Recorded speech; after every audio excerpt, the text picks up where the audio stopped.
You are about to listen to the words of Fethullah Gulen, a distinguished Islamic scholar and thinker.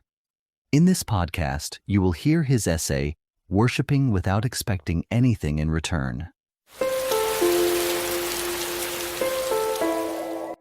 The comprehensive term ubudiyyah comes to mean obedience, submission, worship, devotion, and servitude to God. As for the believers who have grasped the essence of ubudiyyah, they carry out all deeds solely for the sake of God's being pleased with them. They exclusively seek out the ways and gates leading to God's good pleasure. If God the Almighty Truth grants their soul to gain true strength, He elevates them to the level at which they have a fully functioning spiritual heart. At that level, they appreciate this also as another gift of the most merciful and compassionate. No matter whether God grants them with such an ideal result or not, the believers remain devoted exclusively to the exalted Creator.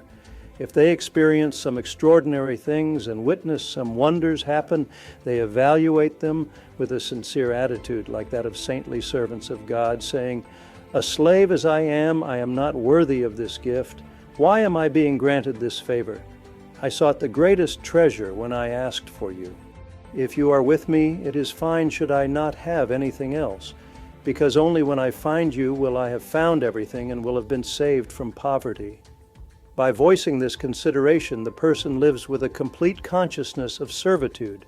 Those who harbor no other expectations find themselves fully committed to the path, free from the risk of wavering, unlike others who may easily be led astray. Their hearts, devoid of ulterior motives, pulsate with the following considerations. O God, you have granted me infinite blessings for free. I have already received everything in advance. You have given me the blessing of life. You honored me by creating me as human. You have brightened up my heart with the light of Islam and granted me the opportunity to walk on the path of your knowledge and love. You have bestowed me the means to serve for the good of my people and humanity. I have already received what I will, and you have made me responsible for an enjoyable, comfortable, and simple service. Now what falls to me is to gain your approval by making good use of those bestowals of yours, to observe worship and servitude to you as much as I can, and then seeking refuge in your mercy and munificence. On account of such considerations, saintly persons mostly implore to God as follows in their prayers: O my Lord, when we were not even in need of existence or anything at all, you bestowed upon us unmerited favors. And now we are in need of servitude to you with sincerity. We are in need of your grace and generosity. We did not exist, nor could we even imagine about coming to existence. We never took and could not take becoming human into consideration. We never thought of them as our needs, but you bestowed them to us out of your munificence. In fact, we are in so much in need of you so that we can stand. We need you so much to not stumble and fall. We need you so much to stay on the path to paradise, to not be tripped by our weaknesses, and to walk towards gaining your good pleasure. O God, who has blessed us with things without our knowledge of needing them, here we are begging you for the things we need. It is very important to know the Almighty Haq to the degree we are supposed to know Him. It is very important for us to turn to Him as He turned to us. We seek this at His door again and say, O God, please enable us to know you. Let our hearts have their share from knowing you.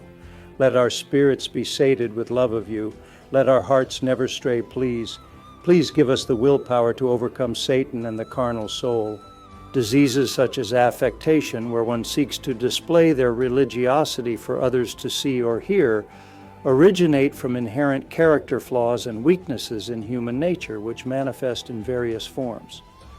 At times, deeds are performed solely to gain attention or recognition, a clear manifestation of hypocrisy.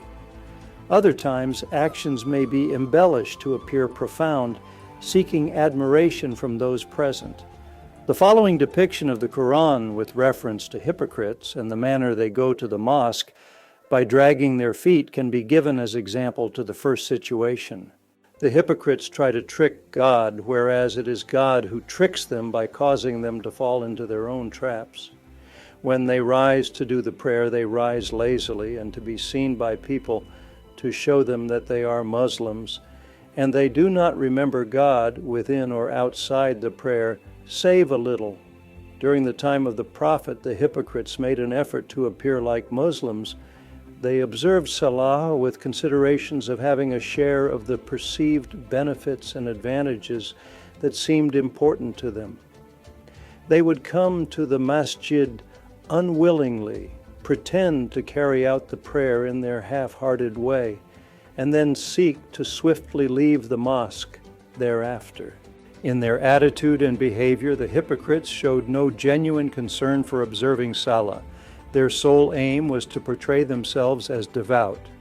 This point about Salah can apply to other forms of worship too. For example, if a person who has no concern for making dhikr, remembrance of God, but engages in useless chit-chat for hours and then takes the prayer beads and starts dhikr to show off to others, his condition also falls within the frame described above.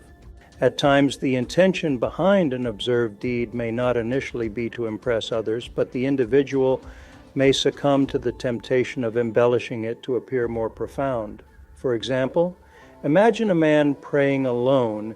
If he does it haphazardly without compliance with the manners, and he bows down very quickly to leave, doubtful of whether he was able to say Subhana Rabbiyal Azim, glory be to my Lord Almighty, at least once, then after rising from bowing, he makes the prostration right away without straightening up properly, his demeanor in prostration not being different from the one while bowing.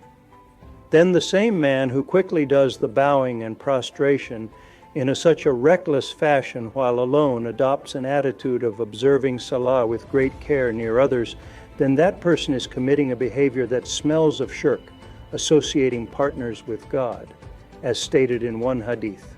Indeed, such behaviors are prone to be inflicted with shirk, because the person does not seek approval from God, but only takes into consideration the approval of other people. However, any depth reflected outwardly can only gain value if it exists in the heart as well. Otherwise, trying to appear profound with the purpose of being liked by other people is a very dangerous condition, and may God protect us from it. This will be recorded in that person's record of deeds as shirk. Shirk, however, is what Islam primarily aims to rescue individuals from, for Islam is but name of the system of divine commandments that were revealed to eliminate shirk.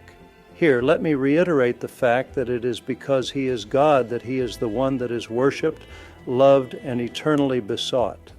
He is not God because He is worshipped. Hence, it is His right and our duty to align all our thoughts accordingly and devote them entirely to God Himself. We are meant to observe servitude to Him and steadfastly avoid associating partners with Him. Having other thoughts and intentions in our worship, other than worshiping Him only for His pleasure, ruins the essence of worship. An ideal horizon all of us should seek to reach during worship, and when we try to carry out certain services, is to take solely God's approval and good pleasure into consideration. We should endeavor to fulfill our duty of servitude to Him even during unfavorable circumstances. We should be concerned if our thoughts spoil our sincerity and corrupt our worship. On the other hand, the attitude or mentality of seeking to look nice to others and to expect their appreciation and compliments instead of seeking to make God well pleased is doubtlessly an ugly and problematic mindset that does not befit a believer. To put this in the Quranic way, everything to be done for God needs to be pure and wholesome. Not even a grain of the impure should be allowed into the pure, for that grain may cause it to be utterly corrupted. And this means nothing but making Satan pleased, whereas the purpose of a believer is rather making God well pleased.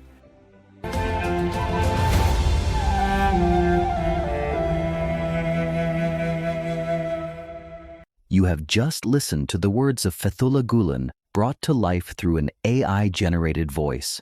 Known for his teachings on faith, interfaith dialogue, peace, and education, Mr. Gulen also inspired the Hizmet movement, a global initiative that promotes democracy, human rights, equality, and nonviolence. To learn more about Fethullah Gulen and the Hizmet movement, visit fethullahgulen.com.